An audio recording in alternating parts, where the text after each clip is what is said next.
Reality show ಅಲ್ಲಿ 5 ಜನ first ವಾರಕ್ಕೆ 5 ಜನ ಆಚೆ ಬಂದಿರೋದು ನೀವು ನೋಡಿದೀರಾ? ಇಲ್ಲ. This is the first program.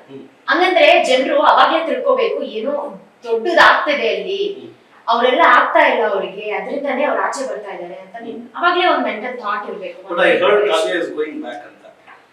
She might go back. About 1 million. ನಾನು ಮೂವೀಸ್ ಅಲ್ಲಿ ಮಾಡಿದ್ದೀನಿ.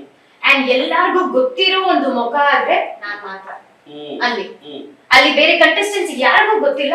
ಲೈಕ್ ಆಚೆ ಇರೋ ಜನರಿಗೆ ಓ ಇವ್ರಾ ಓಕೆ ಇವ್ರು ಬಂದ್ಬಿಟ್ಟು ಹಿಂಗ್ ಮಾಡಿದಾರ ಹಂಗ್ ಮಾಡಿದಾರ ಅಂತ ಅವಾಗ ಫಸ್ಟ್ ಡೇ ಲಾಂಚ್ ಫಸ್ಟ್ ಡೇನೇ ಎಲ್ಲರಿಗೂ ಗೊತ್ತಾಗಿತ್ತು ಇವ್ರು ಯಾರು ಅಂತ. But apart from that the only known face was me. ಅದಕ್ಕಂತ ನಾನು ನನ್ನನ್ನು ತಲೆಯಲ್ಲಿ ಇಟ್ಕೊಂಡು ಮೆರಿತಾ ಇಲ್ಲ. ದ ಓನ್ಲಿ ಬೇಸಿಕ್ ನಾಲೆಜ್ ಏನ್ ಕೇಳ್ಕೋದಂದ್ರೆ ಎಲ್ಲೋದ್ರೂ ಸ್ವಲ್ಪ ಮರ್ಯಾದೆ ಕೊಡ್ಬೇಕು, ಸ್ವಲ್ಪ ಹ್ಯೂಮಿಲಿಯೇಷನ್ ಮಾಡದೆ ಹ್ಯೂಮನ್ ತರ ಟ್ರೀಟ್ ಮಾಡ್ಬೇಕು, ಮನುಷ್ಯರ ತರ ಟ್ರೀಟ್ ಮಾಡ್ಬೇಕು. ಅದ್ಬಿಟ್ಟು ನಾವೇನ್ ದನ್ಗಳ ಏಯ್ ಬಂದ್ರೆ ಇಲ್ಲಿ ಹೇಯ್ ಹೋಗು ಹೇ ಚಿ ಚೂ ಅನ್ನಕ್ಕೆ. No we are humans too, we have feelings too ಅಲ್ವಾ?